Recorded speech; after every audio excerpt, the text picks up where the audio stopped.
Welcome to the Town Builders podcast. I'm your host, Levi Wentz. Town Builders is produced by the NTBA, the National Town Builders Association, implementers of the new urbanism. Find out more at ntba.net. This podcast is sponsored by James Hardie, what the best are made of. James Hardie is America's #1 brand in siding. Their product is elegant and durable and is sure to elevate any building or development. So if you want to find out more, go to jameshardie.com or find them at your local building supplier. Hello, friends. Today I'm joined by David Horwath Jr., founder and principal of Land Innovations, a land development company based in Nashville that's quickly becoming a model for how to build thoughtful, legacy-oriented communities across the Southeast. David's work is grounded in a deep commitment to walkability, design excellence, and what he refers to as a human-centric approach to development. His team is currently managing more than half a dozen active projects stretching from northern Alabama through middle Tennessee, including 4 traditional neighborhood developments that offer a wide range of housing types, all seamlessly integrated into complete, walkable communities. Now, what I find really compelling about David, and what I think you'll take away from this conversation, is how purpose-driven he is to create a different future by raising the bar for what we expect out of development professionals and the constant energy he is bringing to his work. It was a great conversation, and there's a lot to learn from how David is thinking about the future of neighborhoods, as well as the future of the town building movement. So I hope you enjoy the conversation, and thank you for listening to Town Builders. Oh, and I love talking with you because every time we hop on the phone or something like that, or meet at a conference, you're doing something completely different. And I'm always like checking the number of hours in a day because I'm like, how is David getting all this stuff done? You know, you're just like it's obvious you love what you do, but you're also just like a workhorse. And so I think one of my first questions is, you know, the logistics of what you're doing, because you have projects all the way from northern Alabama to middle Tennessee, several T&D projects, as well as a couple other development projects going on. Logistically, how are you making that work? What is your team like? No, that's a great question. So we're learning, first and foremost. I have not cracked the code all the way. It's a process. We have some great development managers. So what we have started is a program or a tier system inside the company so that we can have junior development managers that are more recently out of college. Then there's assistants. Then there's development managers.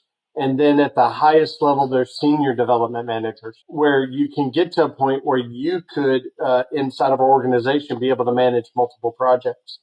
And so it all started with this idea that calling the people we hire project managers or construction managers was the wrong approach.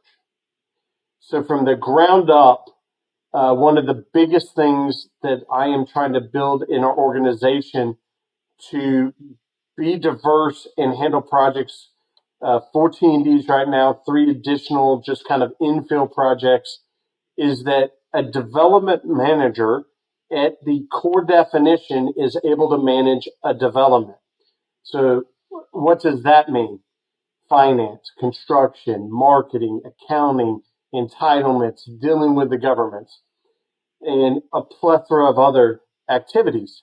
And so instead of having like one development manager and then a bunch of task-oriented individuals, I mean, the development community is built from the ground up on silos.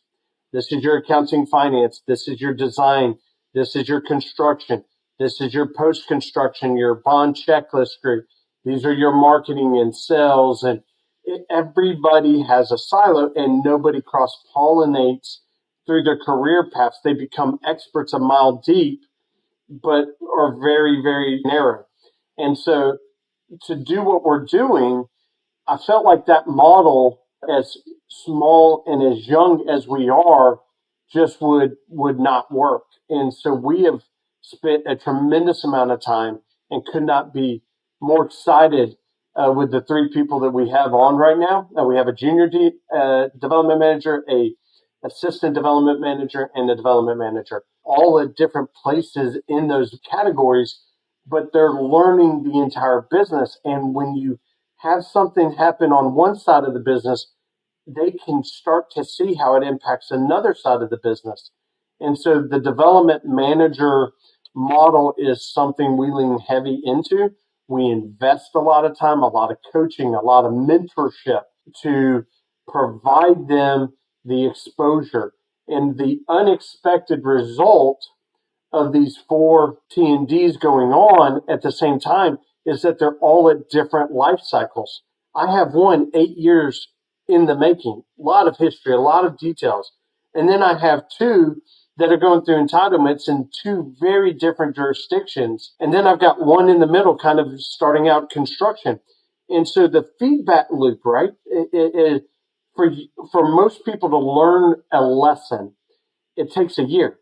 Put lots on the ground in one, over a year in the summer. Then you have the builder feedback loop. I like this about these lots. I didn't like these about these lots. This worked. This hurt us. The feedback from the marketplace, they really like this product. They get it. This product we're struggling with. Let's not give up on it, but don't dump that product on me for the next phase. So all of this information is allowing each of our development managers to learn faster because everything's at a different phase in the life cycle.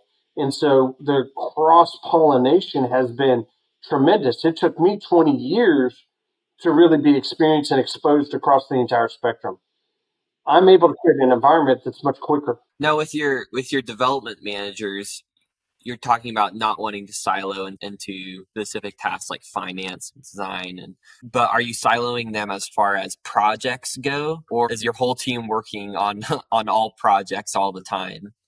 So we have a point lead for every project. So a development manager, regardless of the tier, the lower the tier, the more involvement I have. The higher the tier, the less involvement I have to be in with the day-to-day operations. And so every person has the projects that they're looking after. But the good news is we have this thing called the pit inside of our office. And it's all the cubicles are in this big square. So the cross pollination, the assistance. Hey, you have more background in land planning entitlements. I got a question for you. You have more exposure just naturally when you came to the company in engineering, in home building. I have a conflict. You wait. Your project experienced this.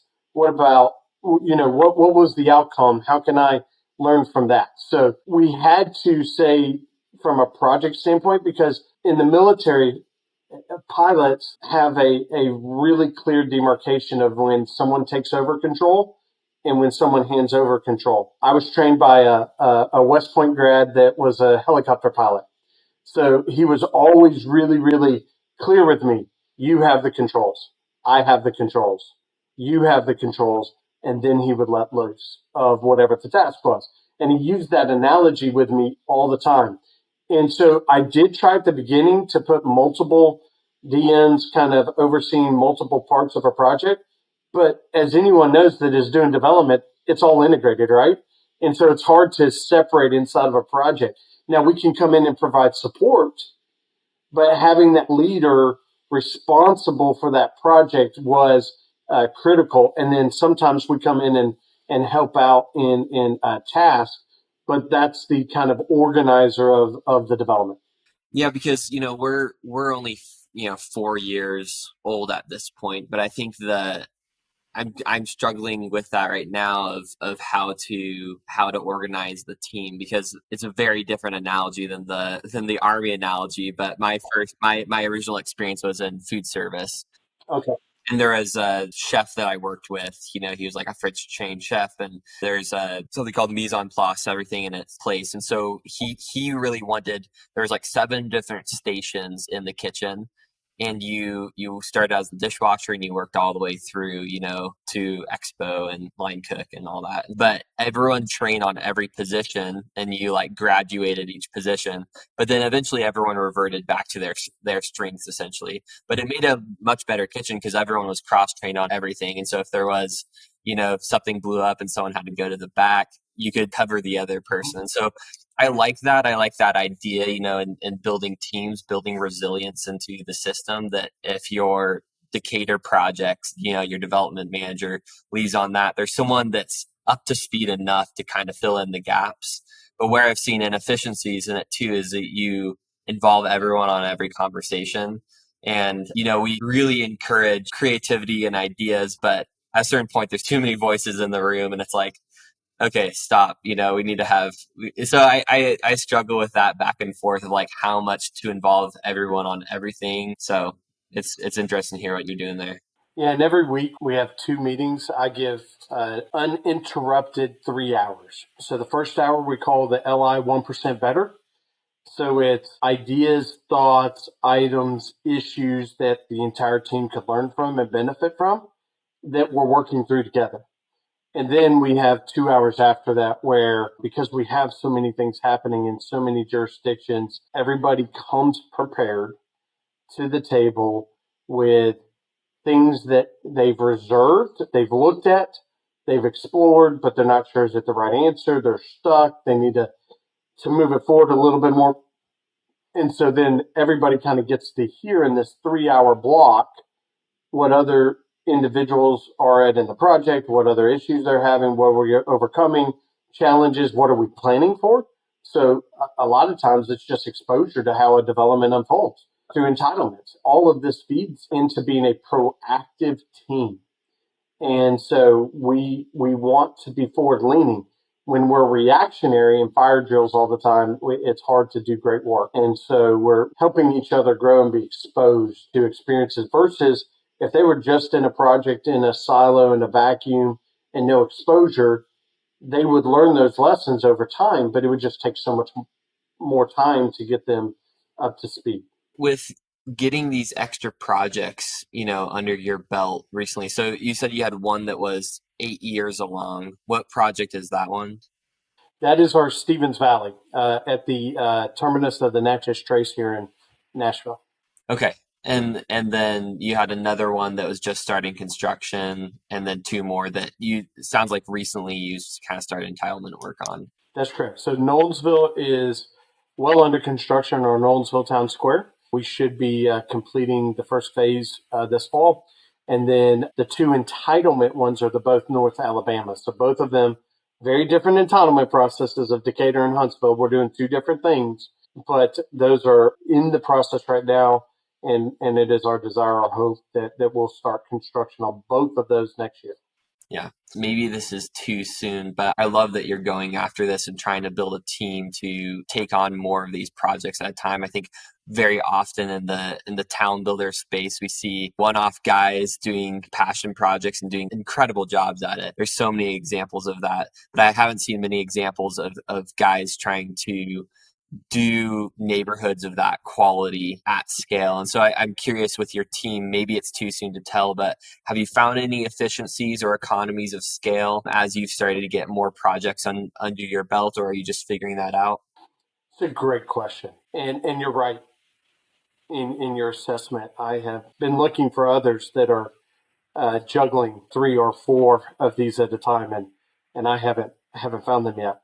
Regarding the efficiencies, we're early. I think we have a program that can work. What I'm most intrigued about as well is when I interview or I talk to people in the community, and if you've done one project or if you come from the traditional model, I found there to be a lot of resistance to the approach that we are trying to undertake. And so we are trying to build a culture that can allow people to come in the more junior roles and advance their careers, have a clear line of sight of, if I do the work, I can become an ADM. If I do the work, I can become a DM. If I do the work, I can become a senior DM. And there's a lot of temptations on us to expand beyond just the development side. But one of the things we are very disciplined on right now is making sure we understand how to navigate these waters of doing multiple projects at the same time. And I think if we stay that course for a period of time, then other things can be expanded upon in our organization. But we're learning every day. We just sent out a job offer for a new position that we've never offered before as an executive assistant to join the team that can kind of sit over more of like a chief of staff to assist me with just I'm on the road so much more. And so the model broke.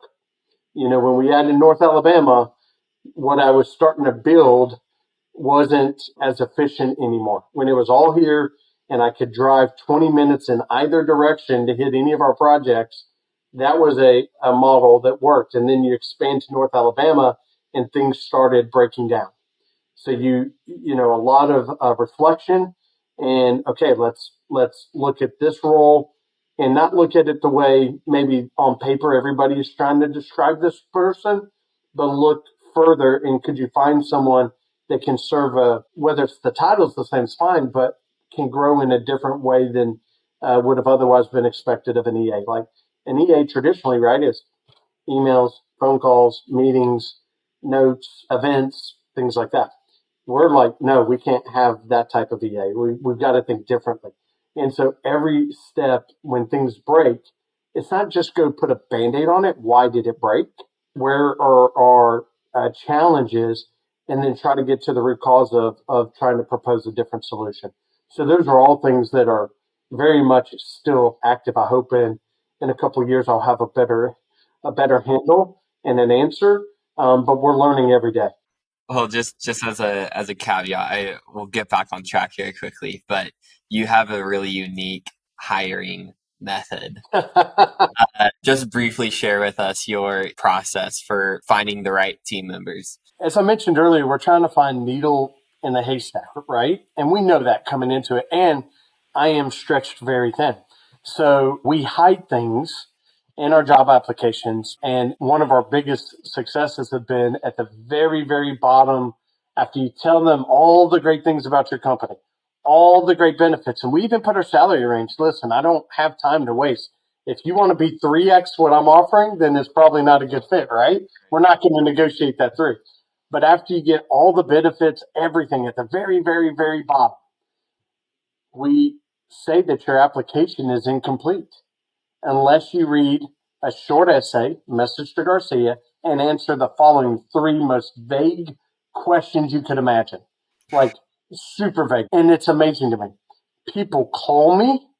They call the work line. They find my cell phone. They email me. I'm like, I really want to talk to you about my skill set. I really want to talk to you about all these things. I'm like, there was a test at the bottom of the sheet that said to get through the gate, this is all I need.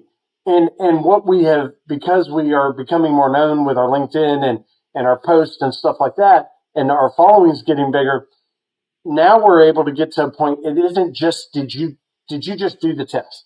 Did you recognize there was a test and did you accomplish it? Okay, that's one level. How did you do it? Well, what's the format? The grammar, the attention to details in that response. And how is it thoughtful? We've had people just put it in ChatGPT, literally, no joke, because I put it in ChatGPT just to see what the answer is. That doesn't qualify. Like I can tell what that looks like. So it's more about this desire to pay attention to the small things. There's a great, in our hiring orientation, there's a Navy SEAL leader, Admiral, who makes this comment. If you want to change the world, start out every day by making your bed. And his conclusion is, if you want to do the big things right, you've got to do the small things right. And his speech and a memory that I had back in my AP biology class combined is why we have that hiring practice today. That's great. I mean, we all know how hard hiring the right people is. Mm-hmm. And so really, really being intentional about that. I love that. So getting back on track, I think so many of things that when thinking about expanding the T&D to something that's like a scalable model, when we think about competing with suburbia, I think this is something that I'm really interested in, and I think you are as well. How does town building T&D's start to become more and more common and compete with suburbia. And I think one of the things that we love when we go around and visit all of these new urbanist towns that have been built are it's very obvious that there was someone that made that their passion project. You can tell the attention to detail, the love that went into it. And, I guess the question that I've had is that possible to scale? Can you scale that type of quality? Or through doing this, are you going to inherently lose those unique and genuine qualities that we all love about these new urbanist towns that we visited? So as you know, Levi, we didn't start our journey through CNU or NCBA. We started our journey going to Eufaula, Alabama, Thomasville, Georgia, and amazing towns that speak to the heart and soul of dynamic, vibrant places that have navigated the test of time. They navigated transformational moments, a life pre-car to a life post-car, and they did it with grace and class. So because of that, we've had a approach that is built on the foundation of partnerships that start with the land owner and goes all the way through so much to the point that we are scared of having one architect for an entire community. We'll have a town architect that enforces guidelines, but it really concerns us to have a singular point of contact of design and thoughts. We feel strongly in what we're doing that we have to find like-minded individuals that want to come together and work in partnerships. And probably the most two challenging areas are architects that all know each other and are under a town architect that's a guide. He's not even a voting member in our design review committees. He's just an advocate of architectural principles to the builders. If builders cannot work well together in close quarters, they cannot be a part of our project. And there are amazing builders that do incredible jobs and work with their clients in a way that is hard to put into words. Their reputation is stellar, but they can't be in our development. And the reason they can't be is they don't work well in close quarters with others. And so we spend a tremendous amount of time in understanding that we won't put one builder in more than 3 to 4 lots in a row. Because if he built the street or if he built both sides of the street, he has a certain DNA that transforms into product. So ours has been, because we know we're doing more than a lot do at one time, partnerships of like-mindedness bring their personality and their passions to the table. And then we try to, there's an old Atari game, and it is the Pongs, right? Where the paddles go up and down. But the ball has a lot of movement and space in the middle. We view our role as almost like the guardrails, because it's almost like if you get too detailed and planned, then the authenticity of a place is almost stifled from our perspective of looking at these amazing towns.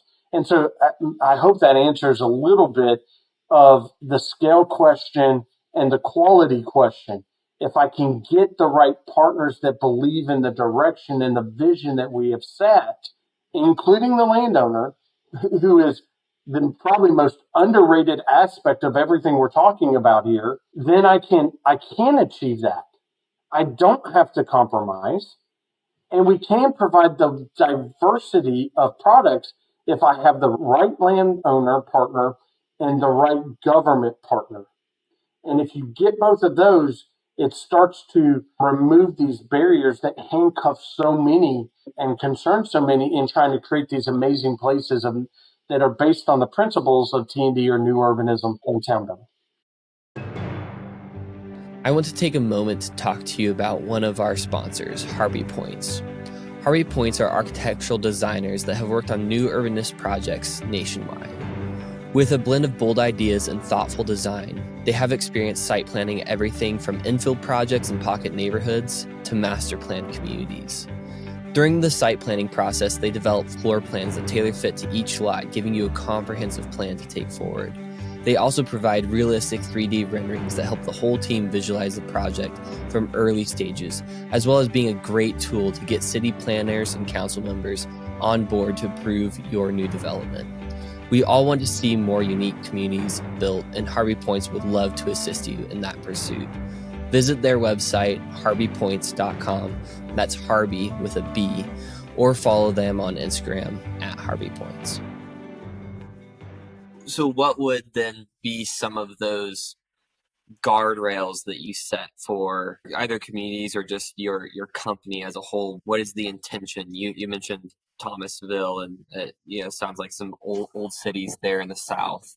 One of the things that I think it's just so inherently special about those older cities is the organic nature in which they're created, and it's authentic from the core. You can feel it. And then I think I have seen other people do newer projects that have intentionally tried to make it feel organic, and I think they've done a good job of that. But then you go into other places that are seemingly designed well. You're like, okay, they had the checklist that they are following, but it just feels like dead here. So how do you didn't come at it from the new urbanism theory, but what was your intention, in getting into development? And when you look at Stevens Valley and Decatur, you're like, what is the feel going to be when it's done? No, that's a great question. The guardrails that have served us best are a simple question. And this comes from maybe our experience on planning commissions and things like that. Architecture has standard principles of design for timeless styles. What we see a lot of times when we feel or could place something for a particular period, like, oh, that's an 80s. Oh, that was built in the 90s. Oh, early 2000s right over there. The reason for that is it's a trend, not an authentic architectural style. It's mixing things. It's trying to find a new combination. So one of our guiding principles for this organic feel is it must meet the standards of an architectural accepted timeless practice. And so, like, wow, that's pretty broad. At Stevens Valley, we have literally Queen Anne's by Craftsman. Like who does that? Well, a town. Go drive through an old town. You will see someone that had the Queen Anne mansion, and then over the millennia, the lot got subdivided, and someone put a Craftsman right by it, and it can work. It doesn't have to be so programmed. Putting three builders that we force into three different architectural styles because of our standards, you can't have the same facade in any sight distance line in any part of the project, has to explore other things. You wouldn't believe the conversations we pick up with the phone with the builder. It's feeling too bland. You're repeating the same stuff too much. Be yourself. Be different. Be courageous. Go out and think about something else. Challenge yourself. And they come back and they respond tremendously in that pursuit of being better and not being stale. And so that environment of collaboration, the environment of having an architect that doesn't feel like it's, he's got to design everything, but that we set a vision, we set a path, and we set a way to get there. And now we let people experiment.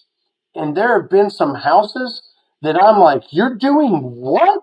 You're literally going to build that? Spec? No, you don't have a home buyer on the line?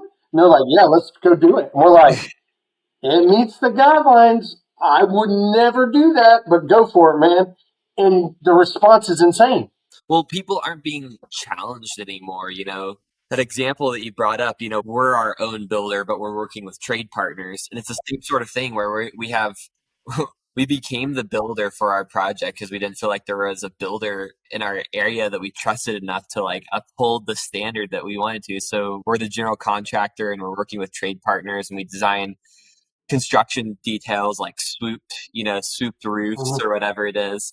And it's funny, the framers on the first house we did, they were like grumbling the whole time, about like, oh, this is, taking so much. They had to like recut it like three different times and trying to figure out how to do it. And they finally got it on the first one. And I mentioned, I was like, that looks, the next day I was like, that looks so good. And I could tell he was just like beaming. Like he was like so happy. And he was like, I can't wait to do it on the next one. Like I'm eager for my next swoop, because I like figured it out. It's like they have it within them. We have such a bare minimum standard that we ask, of builders and trade partners. And so I think our whole deal that we talk about often is just trying to raise that bar of expectation, raise the bar of craftsmanship. A plumber knows, what drilling a good hole versus drilling a bad hole looks like. Like we want him to drill good holes on our homes, ideally. So it's like how can you show the appreciation and challenge people up to that standard? Yeah. And the energy it creates, it's vibrant, it's Yeah, contagious. yeah, And so often, I think people listen, it's not easy, but when you do it and you do it well, it produces a vibrant culture. It encourages the next guy to go try something new. And I think the product, so many people come into a development and when they say, hey, this feels different. I don't know why, but it just feels different. That gets us probably more excited than anything else because it's everything we're talking about and 1,000 more decisions that are being made to accomplish that. yeah. And it's a culture thing of all these little things that we're talking about, even from Yeah. hiring practices, to Mm-hmm. team meetings. And I tell that to our guys on site that I think early on we had some bad experiences on a previous development where we were still building after homeowners had moved in. And we were still figuring things out, we were trying to build our construction company, but we are so accessible by homeowners. They're knocking on our job shack every single day, asking us to come fix things. And I had this initial like feeling of I want to remove myself from that. When we're out at Woodbury building there, it's like we need to find a way to like get away from the homeowners. And then very quickly I realized like that's not the right response. Two, that's probably not possible. We're gonna be building there for the next 20 years. And so Yeah. reversing that to the point where telling our guys like we're setting the culture on site, one for our subcontractors, a culture of appreciate them, and they'll want to do a better job, they'll want to do more craftsman-like work, and show them appreciation for what they're doing. I mean, it's like the we could probably talk about this for a while, but the average guy doesn't get enough appreciation, just for the work every single day. I'm Yeah. so feel so indebted to our trade partners out there. So that type of culture, but then the culture of we're now working there and we have homeowners living there, and we're trying to create a community culture out there. And it's like, hey guys, we need to lead on this. It's like smile and wave to Mrs. Jones every single morning and say good morning, and just start to create that neighborly feel, because it's like we are their neighbors right now. Like we need to have an intimate relationship and start that. And so just all those trickle down things, I think I hope have impacts for a long time to come. They will. And you said something really important. Everybody has a role. We care so much that there are only certain civil site contractors that really fit the DNA of what we're trying to create. Civil site. Those are the guys putting the utilities in the ground that nobody sees. But they have a role. We actually, in Stevens Valley, when we launched it, we had a big celebration dinner with the family, the widow, Miss Nika Stevens, and we all signed a purpose statement letter. From there, we've kind of evolved it into kind of our North Star is what we call it for every development. And every development has a different North Star. And it's something we construct with the landowners from the very early beginning. It's our guide. We come back to it for all our decisions. And as we go to partner with these other disciplines, they have to sign on it. They have to say, we will live up to this standard, because it's not just another project. It can't be another project. And that's been a rewarding feedback loop for us. And it's not uncommon for us to talk about it, even with the people in the bottom of the trenches and making things happen. Everybody has a role. So every partner builder that works on that development signs that North Star agreement. Mm-hmm. Because now they're aligned. Yeah. Listen, we all want to make money. We all want to be able to provide for our families. But if we can all rally as true partners around a vision of something, I get phone calls and they're highlighting things to me and it's making us better. Great. Let's add that in and let's continue to push this down the line. We have a saying, 1% better every day. And it is infectious. We don't just say that. We mean it and we believe it. We can never stop learning in this. Think about all the people you and I are standing on the shoulders of, who came before us after nearly 50 years of a really singular focused, segmented mindset of development. And we are helping create another iteration of that. And I want people behind us to be creating another iteration of that. And we're trying to ask questions that haven't been asked in a long time. It's not that we don't know what the product looks like.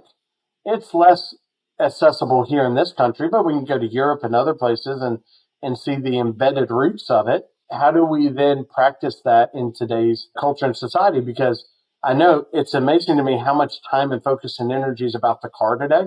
And like we talked about earlier in my conversations with so many municipalities, there's going to be a day where vehicles the way we know it are not the major mode of transportation. We just can't see what that is. And so we have to create these vibrant places that are more based on the community, the pedestrian, and the experience of creating home that extends beyond the four walls. Because what we've become really good at and very efficient at is creating shelter, that I come into a garage and I live within the four walls of the shelter and I don't go out. So we have to, the reason I think these other places are so vibrant is they have this unfocused on maybe idea of placemaking and human interaction that I think maybe holds keys to the vibrancy of these amazing places that are able to redefine themselves after major shifts.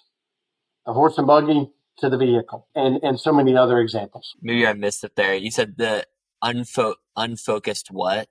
The unfocused thread of our developments is, the park, the human, and the pedestrian elements of the community.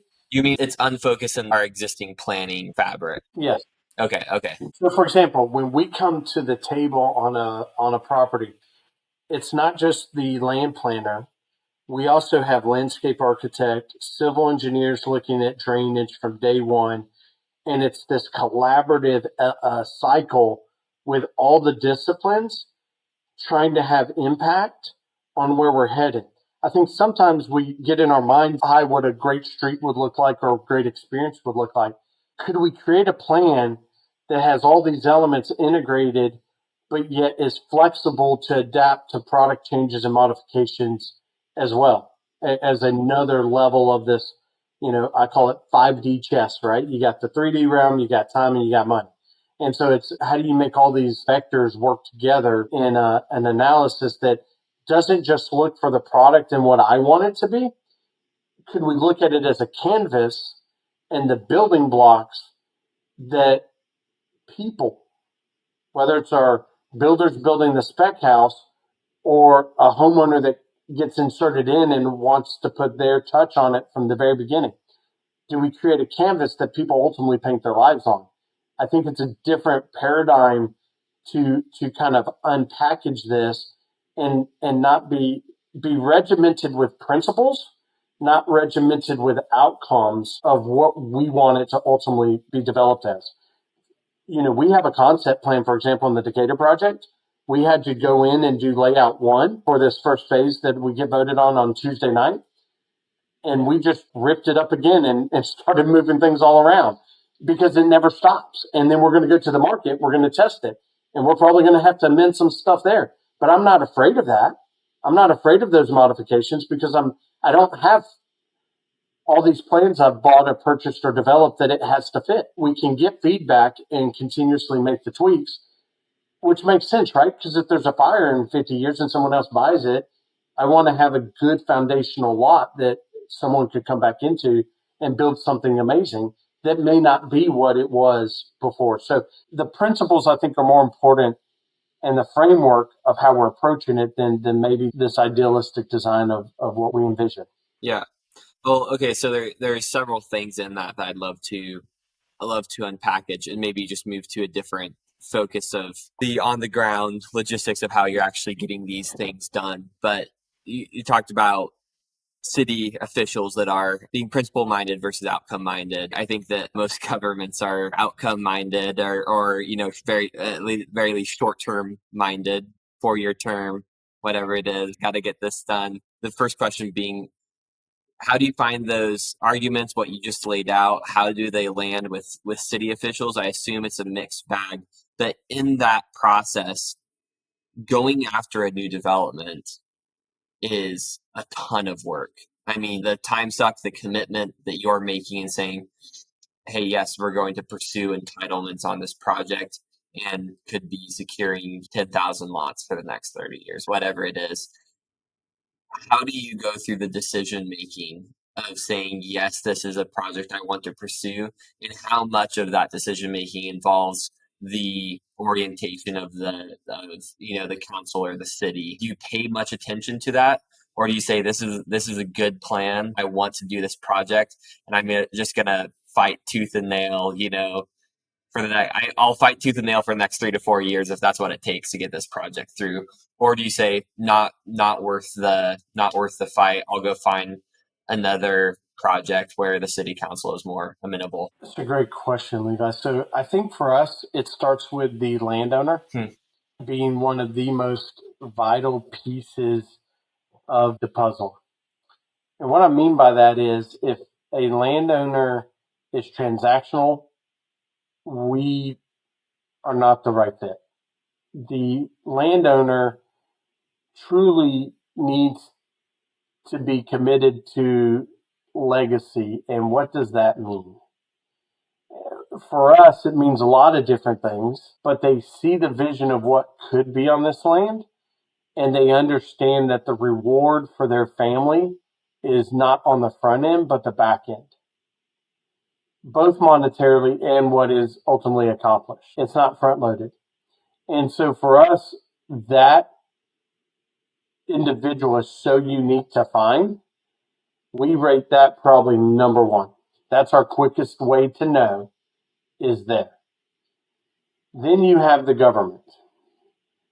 And those in government, whether I've been in Brazil, Canada, across this country, military bases and the garrison commander, they care deeply. Otherwise, they won't be there. They have been burned a lot as well by bad actors from every angle you could imagine. And so I think starting with the understanding that they're trying to protect the jurisdiction, they know they will not be there forever and someone else will pick up what they've agreed to, in and of itself creates a perspective and a paradigm of concern and lower risk tolerance. So it becomes a relationship and a journey. And I have found that most are very excited to join that if you display a respect and that we're going to approach this by partnership. There are some that you just can't get through. They exist. More times than not, I've seen tremendous movement in ways that people on day one told me it was a lost cause, pack up your bags and go home. But if we're treating it as a partnership and we're seeking to put ourselves in their shoes, and help them creatively come up with ideas to combat potential negative impasses in the future. It's always been remarkable to me what can be accomplished. And I mean, we are on the leading edge of stormwater practices, low impact development practices. Well, and that's your background is civil engineering, is that right? It is. And it doesn't take long for any of us to go drive around wherever we live and see how these facilities have been left, how HOAs have continued to not care or not maintain anything back there, right, of these developments. You and I, as a developer, are under so much oversight, and then it gets handed over to the HOA, and it's like they don't have time to go check it all and enforce all the rules, and the HOAs don't know what they're doing. So we've created a program for HOA and for the municipality that provides them this resiliency and redundancy in the system that they've never had before. And so they'll actually take our idea to put in a new product and then start implementing it with just all the other communities because they can implement better. And so it's trying to help them solve these problems and recognizing what they are to overcome. So governments you usually can do a lot there that people, if you just have a little bit of patience and desire to invest the time. Listen, if you're just a transactional developer, so I've talked multiple times, I can't be with a transactional landowner, meaning they need the check up front or in X number of tranches over a period of time. That doesn't work for us in the model we're doing. How then can I turn around and treat everybody else transactionally? Yeah. I mean, first of all, I'm a hypocrite. I'm going to have no credibility whatsoever. So if it's not a transaction with the landowner, which is where all this really starts for us, I can't be transactional in any of my other relationships. I got to build partnerships all the way through. Otherwise, it doesn't work because now I'm trying to thread two different mindsets in a deal. And when you're on a deal for 20 years, I'm going to be dealing with a lot of people on the other side of the government aisle. So then the other big piece, in getting a development started would be capital. So I assume with your partnership mindset that the capital portion is not very transactional either. So how are you funding these projects? Through the model of a partnership, long-term view with the landowner and them not needing everything up front, that affords us unique opportunities with financial institutions, banks, and how we can borrow money. And then because we don't, we try to put lots on the ground in a just-in-time basis, meaning we don't dump a lot out there. It's very incremental. So we spend a lot of time with how our plans lay out and where we can put phase lines so that it never fills and the leverage weights don't, shift on you, right? And when that happens, pressures start building and decisions start getting made that are potentially not in the best interest of what you're trying to build. So how do you build something? It starts really with that idea that everything's long term. Like I said, the financial and the meaningful impacts to a lot of our landowners is looking to the long term. And then so when I have that set up, I can develop banking relationships and partnerships, like you said, that are much less leveraged on the project than otherwise would be. Town Builders is brought to you by Brett Jones, PA. Brett is a practicing land use lawyer in Florida, and as a patron and advocate for new urbanism, he leverages his background in corporate law and personal development experience to help landowners and developers get entitlements and cut through red tape to build human-centric, walkable neighborhoods. Visit brettjonespa.com to find out more. Stepping back to the beginning of all this, you're saying that you've been doing this for 20 years now in the development space. What led you into this, and why is land development and creating these amazing walkable communities, why is this the thing that you've landed on and that you're passionate about pursuing and putting your blood, sweat, and tears into? It's a good question. It started probably from a pursuit in corporate America of climbing the ladder focusing on the next position, the next promotion, title. It consumed me for a minute. I lost my way, and I got hit upside the head with a 2x4, figuratively.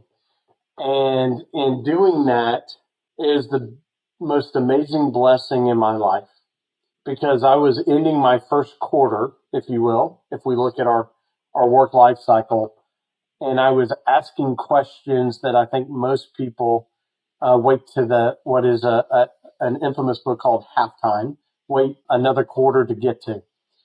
And that reset button led me to ask different questions about what was my purpose and goal. Is it really about that next promotion or leading this institution? It became, what am I going to leave behind?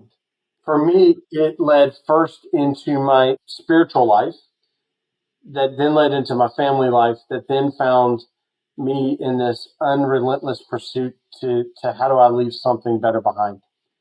And I didn't know what I didn't know, but we were open as an organization to explore. And with the foundation of creating towns and looking to them for inspiration, everything else unfolded. And so for me, it was having that reset and wanting to leave something better behind. And so we just rebranded our organization, and now it's Connecting Land, Life, and Legacy. And that's who we are. And that's what we're pursuing now. It was the same organization.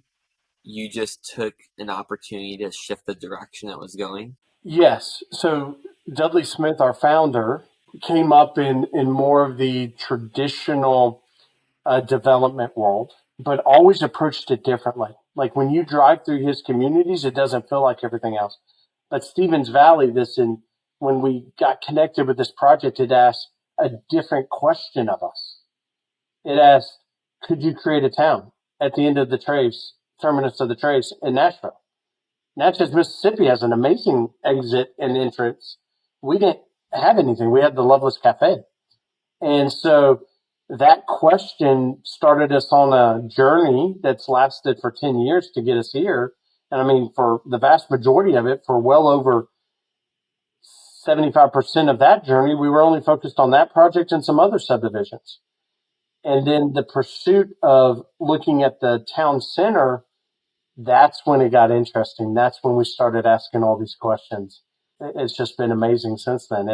I never heard of new urbanism, T&D, or town building until 3 years ago when we were looking at the town center. And then the floodgates have opened, and I can't imagine doing anything else now. Like, I want to get out there and no one's talking about it and scream it from the mountaintops and just really help people see that we don't have to do it the same way. And we can attack at its core this segmental segregation of income that has consumed our society. So much so to the fact that there are not many places in the United States of America where the empty nester parents can be on the same street from their kiddos. That's the world we've created. I feel like every mayor should have a panic button, on their desk that they're hitting. I think we've seen the good work that like Urban 3 has done, but Mm-hmm. just how suburbia is completely subsidized. And if anyone's listening and hasn't looked at Urban 3, they just have amazing data on this about how we're building roads and infrastructure that are deteriorating and that cities can't pay for and that downtowns are subsidizing. We have an absolute affordability crisis right now, a shortage of homes, and yet city officials and our just the whole movement continues to go in the same direction that we've been going for the last 60, 70 years, as if everything is like this is great and they're just saying we just need more of it. It's like, no, at a certain point we have to like U-turn, stop, turn around, and just approach this whole thing differently.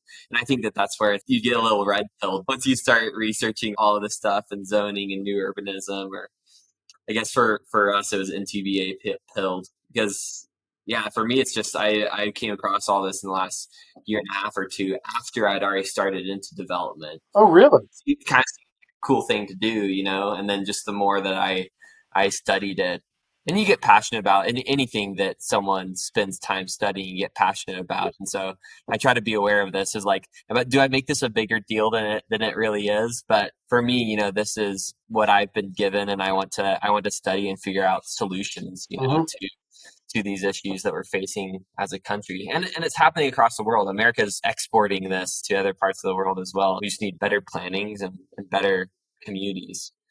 And part of that starts with a focus on just understanding who we are as creatures, as humans. We're social in our nature, and we want to be in community. And how do you encourage that and encourage human flourishing and create actual habitats for humanity? Yeah, 100%. And I can't stop thinking about it. Yeah.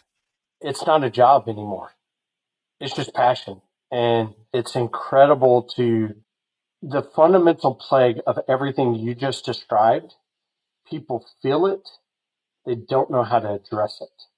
And I can't tell you how many conversations that we're talking about this detail, it transposes into what you and I just highlighted. People will go on vacation, to either communities around the US or go to Paris, the French countryside, all these places, and they love it, but and then they come back home and they never ask themselves, why was that so different? It wasn't just that bottle of wine that you drank, at the cafe table. It was everything else that was around it. And we can reproduce that here. That's possible. It just hasn't been a focus. 100%. The average American doesn't think about these things. And I do think that a general awareness will help. I do hope that it starts culturally becoming more and more of a topic, just the built environment. We are so long removed, and the void is so big of the places we've created that provide people a sense of place and belonging, that people want to have the conversation now. And I think we sit at this moment where people are interested. And listen, it takes more work to break the trend. But that's okay. Let's all join arms. Let's have these chats. Let's have these conversations. Let's share what we're all doing and learn from one another. And people can start asking different questions. Nolensville is a great example. It's new urbanism in the middle of a suburban sprawl, like poster child, strip center. And we're changing the conversation. They chose to talk about it differently. Well, and that's where it is encouraging, is seeing all the spin-offs of people focusing on different things. And there's NTBA focused on new town building, and Strong Towns is really doing the grassroots approach. There's the Incremental Development Alliance, there's CNU, there's theory, and there's people talking about retrofitting suburbia. And I think the passion that I was just thinking about this is like, why am I where I'm at in the whole cosmos of things that we're discussing? Why am I focused on new building and new development? It's because right now it's like we can retrofit suburbia, but guess what? It's sprawling at a rate faster than we can retrofit it. We need to show that there's an ability to do it differently. That's really what I'm passionate about right now, is being able to show like, hey, this can be done differently.